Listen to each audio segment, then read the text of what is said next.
देखील म्हटलं, की शेतकऱ्यापेक्षा कंपन्यांनाच खूप मोठा फायदा होतोय आणि गेल्या 5 वर्षामध्ये जवळपास 50,000 कोटीचा नफा हा कंपन्यांना झालाय. असा देखील दावा जो आहे तो मंत्र्यांनी केला आहे.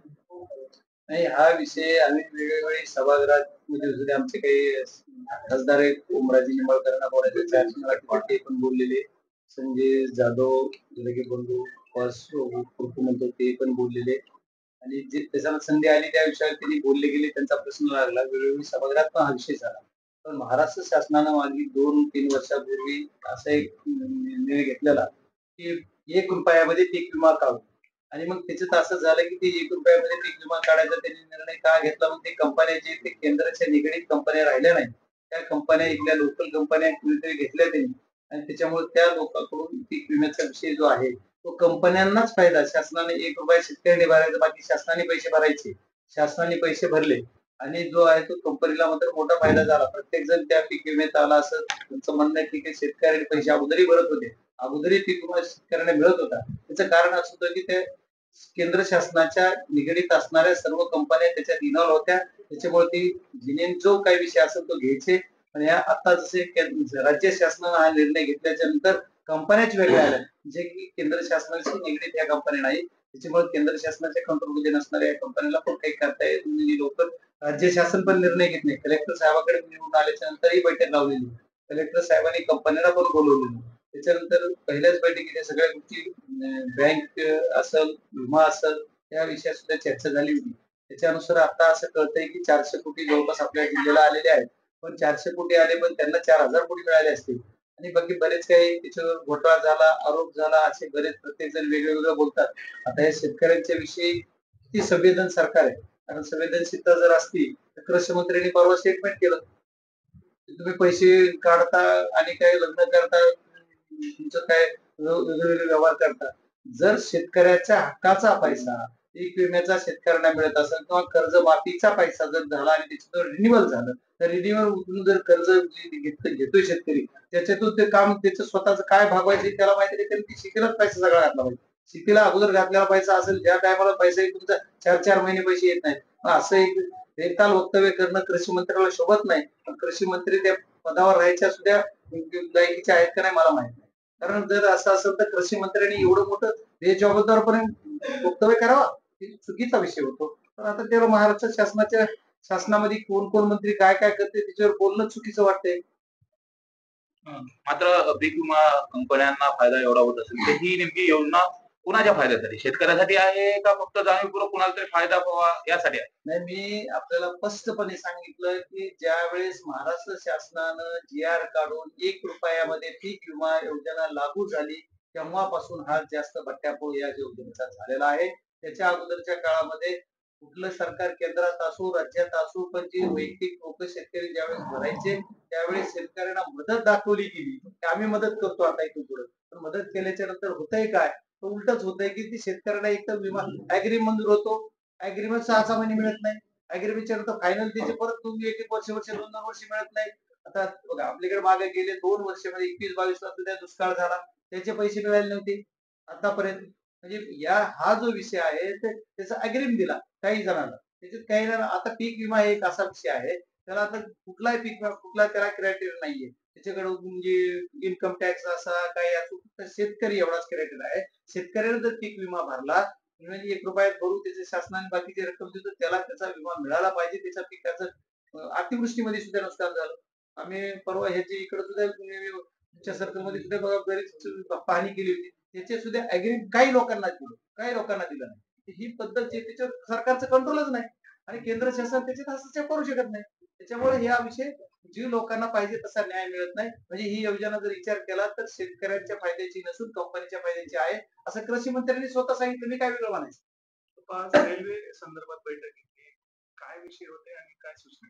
हे बघा, मी 4 जूनला या बीड जिल्ह्याचा खासदार म्हणून ज्यावेळेस निवडून आलो, त्याच्यानंतर मी 18 जूनलाच पहिली बैठक रेल्वे आणि रोडवर घेतली. आणखी विविध विकास कामाचा आढावा घेतला. म्हणजे केंद्राशी निगडीत असणाऱ्या रेल्वे हा विषय केंद्राशी निगडीत असल्यामुळं आणि आपल्या बीड जिल्ह्याची अस्मिता असल्यामुळं रेल्वेचा विषय माझ्या जन्मापासून चालला आहे. 25 वर्ष झालं प्रत्यक्षात काम चालू झालं आहे. रेल्वे मंजूर झाली तेव्हापासून आत्तापर्यंत 25 वर्षात फक्त आणि फक्त मी ज्यावेळेस एक मार्चमध्ये नोटिफिकेशन व्हायरल झालं होतं, त्याच्यामध्ये 261 किलोमीटरचा जो आपला पूर्ण रेल्वेचा मार्ग आहे, जो की आपला नगर टू बीड परळी या 261 पैकी 99 किलोमीटरच कंप्लीट झाला असं आलं होतं. पण मी ज्यावेळेस खासदार झाल्याच्या नंतर आत्तापर्यंतच्या काळामध्ये तेच अधिकारी तेच कॉन्ट्रॅक्टर आहे, त्याच्यात कुठला बदल नाही. पण जो की पर्च्युशन करायला पाहिजे, आपण आढावा घ्यायला पाहिजे, घेतला. त्याच्यानंतर रेल्वेचं काम सुद्धा एवढ्या युद्ध पातळीवर चालू आहे आणि रेल्वे बीडपर्यंत ही चाचणीसुद्धा कंप्लीट झालेली आहे. रेल्वे प्रत्यक्ष आष्टीपर्यंत चालू आहे. त्याच्यानंतर आष्टी टू बीड येण्यासाठी त्याला इलेक्ट्रिसिटीचा जो आहे उच्च दाबाची जी 132 केव्हीची जी लाईन आहे, त्या लाईनचं कनेक्शन जे आहे तिथं आष्टीच्या ह्याला द्यायला 22 टावर लागतात. ते टावर उभं राहायच्यापैकी 11 टावरचे फाउंडेशन झालेले आहेत आणि येणाऱ्या 1-1.5 महिन्यामध्ये ते टावर उभे होतील असं आहे. ज्या दिवशी तिचं कनेक्शन मिळेल त्यानंतर बीडपर्यंत आपल्याला रेल्वे 1-1.5 महिन्यात, त्या फक्त लाईटमुळं बंद आहे, आता आपलं बाकी सगळं काम झालेलं आहे. आणि बीडच्या पुढचा भाग जो आहे तो सुद्धा वडवणीपर्यंतचा एक टप्पा आहे. वडवणीपर्यंतच्या टप्प्यात सुद्धा आपले जे ॲक्विजिशन करायचे ते सगळं झालेले, छोटे छोटे पार्क थोडेफार काही शेतकऱ्यांचे जे राहिलेले असतील वडवणीपर्यंत सुद्धा पार्क सगळा क्लिअर आहे. आता तिथले ब्रिजेस बरेच झालेत. फक्त राहिला आहे आता विषय वडवणी टू आपले 4 पार्टमध्ये आहे. पहिला म्हणजे जिथून पुढं राहिलेली जे आपल्याला हिंगणवाडीपर्यंत येतो, हिंगणवाडी ते बीड, बीड टू आता वडवणी, वडवणी टू शिरसाळा आणि शिरसाळा टू परळी. तर आता बीड टू वडवणीमध्ये मेजर असं काही नाही, कन्स्ट्रक्शनचं काम बऱ्यापैकी झालं आहे. आता दोन्ही पॅरलेल चालू आहे. इलेक्ट्रिकलचं पण काम आता चालू आहे आणि मी ते मागच्या मिटिंगमध्ये सूचना दिल्या त्या पद्धतीनं.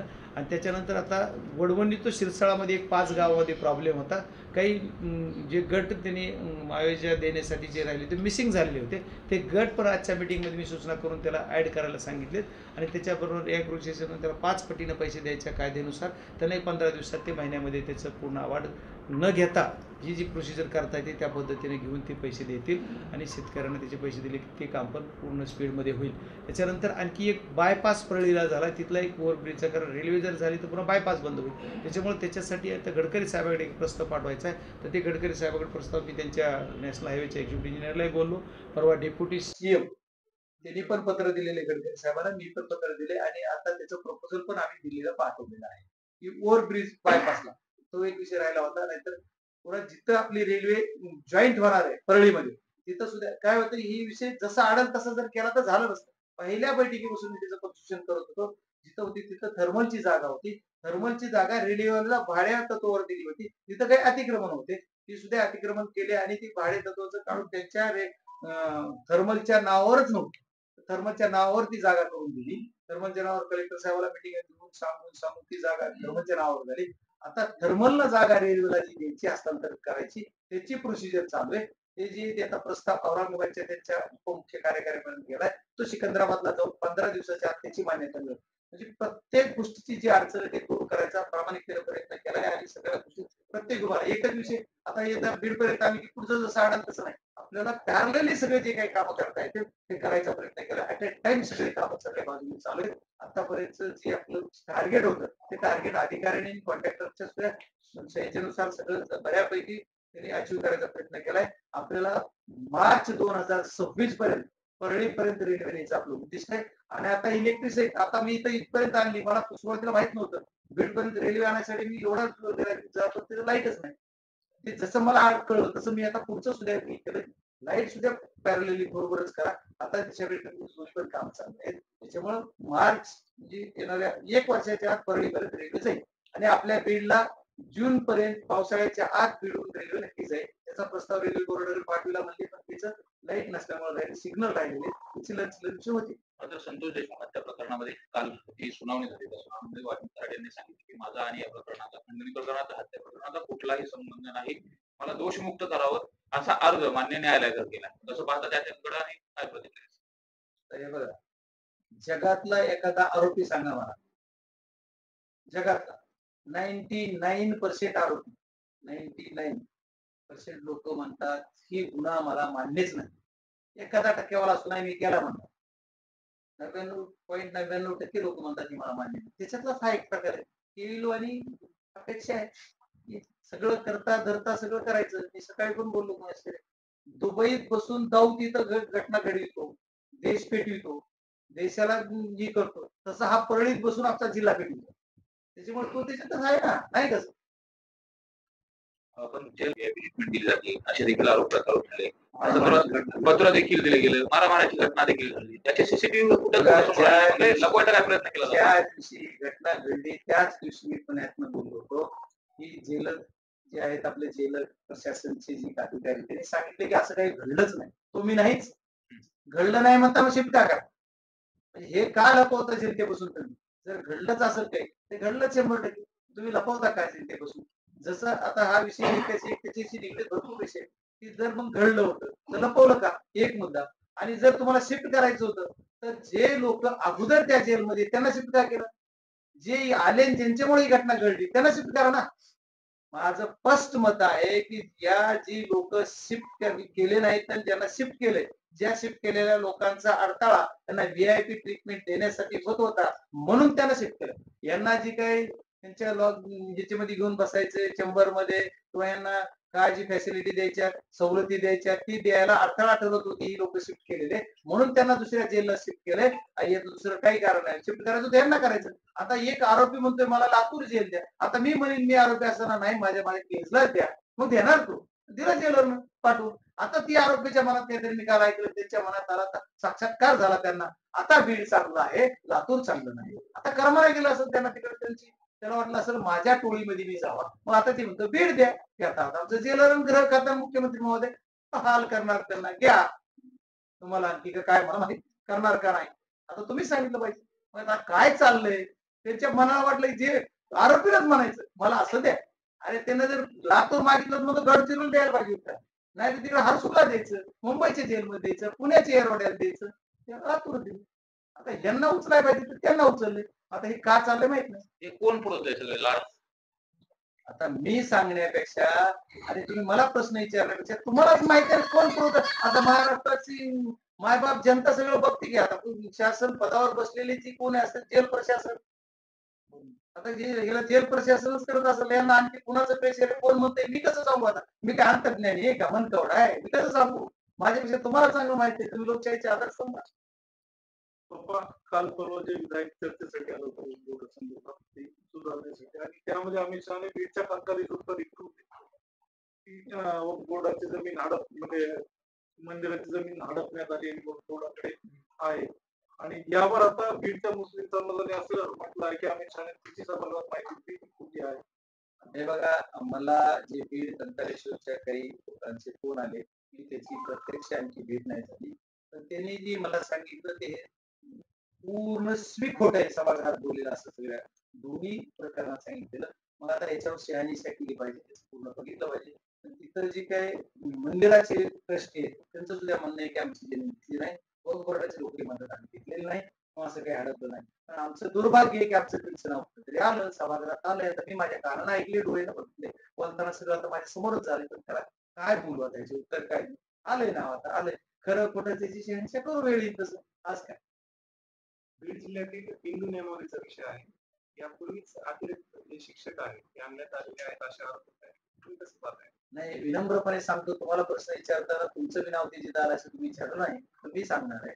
तर सर महत्वाचा विषय असा आहे हिंदू नियमावलीप्रमाणे जे हिंदू नियमावलीला डावलून शिक्षक आले ते आलेच.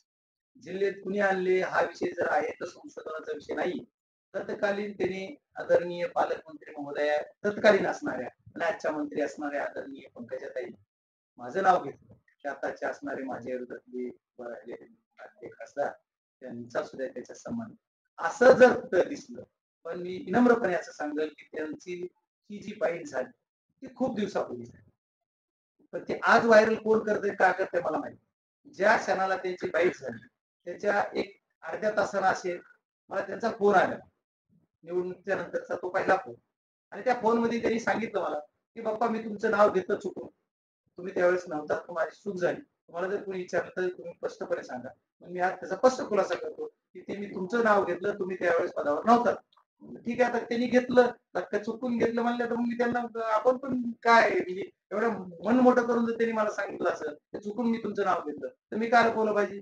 माझी चर्चा झाली तर खुल्यावरच म्हणणार मला फोन आला डायरेक्ट माझ्या फोनवर आला त्याच्यामुळे मी चुकून बोलायचं काय करणार तेवढा मला फोन आला. त्याच्यानंतर बी नाही अगोदर बी नाही आता काही नाही तर ते फोन आल्याच्या नंतर पण त्याचा राहिला विषय तुमचा मूळ मुद्दा की जी बिंदू नियमावलीच्या ला डावलूनच हे शिक्षक आलेले आहेत, पण त्याचं रेग्युलाइज करायचं काम सुद्धा आदरणीय पंकजा ताईंनीच केलेलं आहे. त्याचा परिणाम काय झालाय, तर त्याचा परिणाम असा झालाय की त्या बिंदू नियमावलीपर्यंत हे रेग्युलाइज झाले, म्हणजे तुमच्याकडे जागा आज रिक्त नाहीये. पण बिंदू नियमावलीप्रमाणे ज्या लोकांवर अन्याय झालाय तर हे लोक 100च आहेत आणि ते लोक कमी आहेत. पण जर टोटल जिल्ह्याचा विषय बघितला तर तो टोटल विषयामध्ये लोक 100 दिसत नाहीत. त्याच्यामुळं ओपन कॅटेगरीच्या लोकांवर अन्याय आहे, 100% खरे. ओबीसी कॅटेगरीच्या सुद्धा लोकांवर थोडाफार अन्याय आहे, पण ओबीसी नाही झालं ते ओपनवर जास्त अन्याय होतोय, ते मान्यच आहे. मग ह्याला रेग्युलाइज करायचं काम तिथून सोडले होते, तिथून ते सुटले होते, त्यांना ते मायबाप त्यांची पण जनता जनार्दन ती सगळे म्हणजे या लोकांना कुठल्याही असं कुठल्या समाजात आहे तिकडूनही सुटले, मग त्यांना रेग्युलाइज करणं मी त्यांचं त्यांनी केले रेग्युलाइज. आता ते झाले, ही शिक्षकाचा विषय झाला, शिक्षकाचं त्यावेळेस जिल्हा परिषद झालं. पण माझं म्हणणं आहे की बीड जिल्ह्यामध्ये आहे पोलीस यंत्रणेत सुद्धा असं आहे, ते कुणी केलं, ते का झालं, ते कुठल्या काळात झालं, तलाठीमध्ये असं आहे. आता ते पंचायत समितीला काहीतरी लोक भरायची काय ती तर ती भरताना 43 लोक एकाच प्रभागात, 3 दुसऱ्या प्रभागाची. असं कसं होत आहे, हे सुद्धा कुठंतरी म्हणजे थांबलं पाहिजे नाही करणार. पुन्हा कुणीतरी म्हणणार की असं झालं, असं झालं, तसं झालं. त्याच्यामुळे मग तो पुन्हा आणखी कॅरेक्टर होणार का नाही, ह्या सगळ्या गोष्टीवर थोडस ते पण विषय आहे. त्याच्यामुळे बिंदू नियमावलीच्या प्रमाणे ही बिंदू नियमावली डावलूनच हा कार्यक्रम शिक्षकाचा झालेला आहे, ते मला मान्य. पण ती मी केलेलं नाही, म्हणजे माझ्या काळात झालाच नाही. जर कुणी सिद्ध करून दिलं की बजरंग सोनवणे सभापती असताना एक सिंगल शिक्षक मी आणलाय तर बीड जिल्ह्याचा खासदार म्हणून विनम्र या जनतेचे सर्वांची माफी मागून राजीनामा दिला. बाप्पा, बीड शहरात नगर शहरामध्ये कचरा म्हणजे आता तुम्ही बघू शकता. माझी हात जोडून तुम्हाला सर्वांना एक विनंती आहे, मायबाप सरकारला सांगा. आमचं ज्यावेळेस मागं सरकार होतं त्यावेळेस म्हणायचे की ही कोर्टात प्रेझेंट करत नाहीत, कोर्टात प्रेझेंट करत नाहीत. महानगरपालिका, नगर परिषदा, जिल्हा परिषद, स्थानिक स्वराज्य संस्थेच्या जोपर्यंत निवडणुका होणार नाहीत तोपर्यंत काय कुणाला याच्याला अधिकारशाही झाली. आणि आता बीडच्या शिव मॅडमसाठी काय बोलावं, विनम्र आमच्या ताई साहेबांनी बीडचं बघावं जरा उघड्या डोळ्याने, ते बघत नाही, त्याला मी काय बोलू. खासदार म्हणून मी त्यांची एकदा एक बैठक घेणार आहे आणि त्या बैठकीत काय ते सांगतात त्याच्यानंतर आपण बोलू. मी दिशा कमिटीमध्ये त्यांना विचारतोय, पण ती काय ती एक दिवस झालं की दुसऱ्या दिवशी त्यांचं काय कोण कसं पाठराखण होते मला माहीत नाही. पण बीडच्या बाबतीत मी संवेदनशीलतेनं आहे. बीड म्हणजे जिल्ह्यामधून हे बीडच्या शहरामधून नदी पण जाती, त्याच्यामुळे त्या नदीच्या बाबतीत सुद्धा आम्हाला जी काय केंद्रातून एक आहे विषय त्याच्यातून मी पैसे त्या नदी सुधार योजनेसाठी आणणार आहे. बीडची जी नदी हो, मी ते बघूनच सांगायलो, मला त्याचा अनुभव म्हणूनच सांगितलं. त्याच्या पुढचं विचारून काय उपयोग होणार आहे. आज एक आणखी विषय आम्ही केला आहे केंद्रातून. आता जो आपला आपला शिवाजी महाराजांच्या पुतळ्यापासून ती बार्शी नाक्यापर्यंत एक रस्ता आपण केंद्राकडून आता मंजूर झालेला आहे, तिचं वर्क ऑर्डर होईल. त्याच्या पुलकम बंधारा आता त्या नदीवर आहे, आपण बंधारा करतोय, म्हणजे तिथं सुद्धा पाणी एवढं थांबणार आहे की जवळपास त्या पाण्याचा फायदा शेतकऱ्यांना तर होईल, पण पिण्यासाठी सुद्धा होऊ शकतो. अशा पद्धतीने शहरातल्या लोकांना म्हणजे बाकी सगळ्यांना सुद्धा होऊ शकतो. तिथं पुलकम बंधारा आपण त्याच्यात घेतलेला आहे. सुद्धा नदी सुधार योजनेसाठी जी काही निधी येतोय ते आता आपत्कालीन काळ ह्याच्यासाठी सुद्धा निधी महाराष्ट्राला आलेला, त्यांनी कुठं इकडं खरापत वाटल्यासारखं काही इकडे गेला तिकडे गेला. पण आता माझं पूर्ण लक्ष असणार आहे आपत्कालीन सुद्धा आम्ही प्रत्येक तालुक्याच्या ठिकाणी 1-2 करोड रुपये आणि इथं 25 करोड रुपयापर्यंतचा निधी कसा देता येईल बीड शहराला याचं सुद्धा बघून 100-200 करोड रुपयाचा निधी केंद्रातून आणायचा माझा प्रामाणिक प्रयत्न आहे आणि 100% मिळेल असं मला वाटतंय. आणि ती स्टेजवर लास्टला आहे म्हणून बोललोय, नाही त्या बैठका घेतल्यानंतर इकडचा वाळू माफिया, गँगवॉर याला मी मोडून काढू अशा पद्धतीने देखील सांगितले. खरंच झालंय असं वाटतंय, कारण क्राईम रेशो कमी झालाय का, आणि दादाकडून विकासाची काय अपेक्षा? हे बघा, आदरणीय दादा ज्या दिवशी पालकमंत्री झाले त्याच्यानंतर त्यांनी एकच DPDCची बैठक घेतली, 2 नाही, एकच नियोजन समितीची बैठक झाली आणि दुसरी बैठक जी घेतली ती आढावा बैठक घेतली. ते आढावा बैठक घेणं आता महिन्याला पालकमंत्री म्हणून त्यांचं ते कर्तव्य ते पार पाडतायत, ते करतायत. आणि माझी अपेक्षा दादाकडून एवढीच होती की जिल्ह्याला सुसूत्रित दोरीत आणायचं काम दादा करतील, दुसरं कुणी करणार नाही. बहुतेक 99% करायचा ते प्रयत्न करीत असतील आणि त्यांच्याकडून अपेक्षा सुद्धा तुम्ही म्हणताल तर माझी तेवढीच आहे. आमच्या जिल्ह्यामध्ये जे अवैध धंदे, वाळू माफिया, राख माफिया, आणि दादा पहिल्या काळात तरी जेवढं बोलत होते तेवढं करत होते. आताचं मी बोलणं संयुक्त नाही होणार, किती कुणाच्या एखाद्याच्या प्रेशरमध्ये आले असले, कुठं काय आले तर, पण त्याचा दादा प्रेशरमध्ये येणारा माणूस नाही, त्याच्यामुळे ती 100% करते. मात्र मागच्या DPDCमध्ये ज्या पद्धतीने गोंधळ झाला होता, परळीमधले सगळे कामं देखील समोर आले होते, पण त्या संदर्भात जर अजितदादाला विचारलं तर ते म्हणले अशा पद्धतीने काही घडलंच नाही, परळीमध्ये कुठंच चुकीचं काम झालं नाही, DPC मध्ये त्यांना तो अधिकार होता आणि त्या अधिकारामध्ये सगळी कामं केली गेली. बरोबर आहे ना. आता मी खासदार आहे, खासदार फंड कुठं वाटायचा आहे माझा अधिकार आहे. तसं DPDC मध्ये मेंबरच नाही ना. स्थानिक स्वराज्य संस्थेच्या निवडणुका जोर होणार नाहीत तोपर्यंत जिल्हा परिषद सदस्य आणि नगरपंचायत नगरपालिकातून येणारे 6 आणि एकूण 26 असे जी 34 सदस्याचे फॉर्मेशन होते बॉडीचं, ती होण्यासाठी तुम्हाला स्थानिक स्वराज्य संस्थेत निवडणुकाच व्हाव्या लागतात.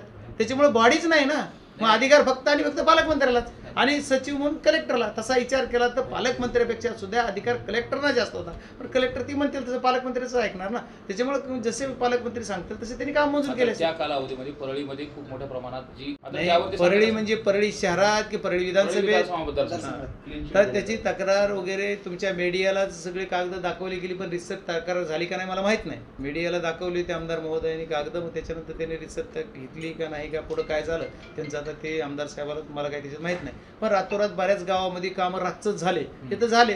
आता ती 10% कोण जाणार आहे? ते झाले, मंजूर झाले, केले, झाले, ओके असंच रिपोर्ट. म्हणजे माझं हेच म्हणणं आहे की इथं SP साहेब सुद्धा आपले एवढे जेवढे कर्तव्यदक्ष SP साहेब ती म्हणतात मी कुछ नाही, हम नाही खाएंगे नाही, खाणं पिणे ते काय काय जसं असते तसं चाललंय. पण मला एकच सांगायचं की ही लोक बदलले पाहिजेत, त्यावेळेस आपल्या जिल्ह्याचं सुसूत्रीकरण येईल. की बोलणार नाही, म्हणजे माझा सुद्धा स्पष्ट स्वभाव आहे की राजकीय बोलणार नाहीये. विषय असा आहे की या प्रकरणामध्ये दादान टाकतो पूर्ण विषय गेला नसेल किंवा दादांना आता दादा महाराष्ट्राचे नेते आहेत, पालकमंत्रीपद आपलं तुमचं आमचं सर्वांचं नशीब म्हणा किंवा त्यांचं काय म्हणायचं ते म्हणा, त्याच्यामुळे त्यांनी घेतलंय. त्याच्यामुळं हा विषय रातचं कामं झालेले काय झालेच ना, त्याला आता काय पुरावा कधी केलं ते का आज केलं ते काय. अगोदर बोगस उचलण्यापेक्षा तक्रार झाली म्हणून कामं तर झाले. आता ते जाऊ द्या त्याच्यावर, आता काय त्याच्यावर. आता इथून पुढं दादा आहेत तर चुकीचं काम करणार नाही DPDC, DPDC कुठंच करणार नाही. हां, आता ती त्यांच्या पक्षाची बाजू बघतील, पक्षाचं काम म्हणतील, पक्षाच्या लोकांचं काम करायचं बघतील, ते कुणी बी करेल स्वाभाविक. पण मला वाटतं चुकीचं करणार नाही. विषय आहे तो जिल्हा परिषद अंतर्गत, मात्र त्या ठिकाणी निधी मंजूर असून देखील शाळांची बांधकाम नाही. हे बघा 450 म्हणण्यापेक्षा बीड जिल्ह्यातल्या शाळा खूप मोठ्या मोडकळीस आलेल्या आहेत. 2200 शाळा आहेत जवळपास. तर मी माझ्या काळामध्ये 2 टर्मला मला ज्यावेळेस शिक्षण खातं माझ्याकडे आलं जिल्हा परिषदला, त्यावेळेस मी एका काळामध्ये जवळपास 200 आणि एका काळामध्ये 400 गावं असे जवळपास 600 गावाला निधी द्यायचं काम केलं. मग तिथं कुठे 2 खोल्या असतात, कुठे 1 खोली असेल, कुठे 4 खोल्या असतात.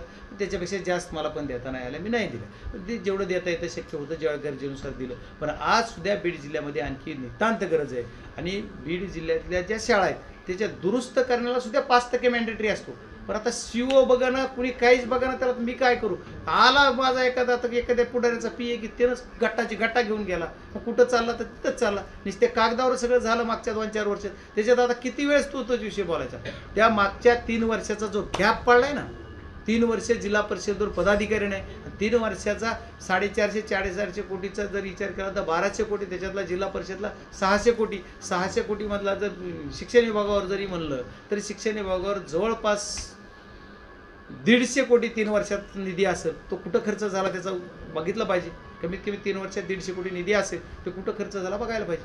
कारण 150 कोटीचा निधी जर खर्च झाला असता तर आणखी 500-600 गावं झाले असते. तुमच्या मतदारसंघाचे जे आमदार बऱ्याच वेळा केला जातो तशा पद्धतीचे समोर देखील आलेले विशेष काही ज्या कंत्राटदार आहेत त्यांनाच ती कामं देण्याचा त्यांचा आग्रह असो असं देखील बोललं जातं. तुमचं काय वस्तुस्थिती तुमचं हे बघा, कुणीही राजकीय नेता असो, माझी हात जोडून विनंती आहे की प्रोटोकॉलप्रमाणे त्यांनी उद्घाटनं सुद्धा करावेत, प्रोटोकॉलप्रमाणे त्यांनी सगळं करावं. अधिकाऱ्यांना सुद्धा तुमच्या माध्यमातून विनंती करणार आहे की प्रोटोकॉल सोडून काही करू नये.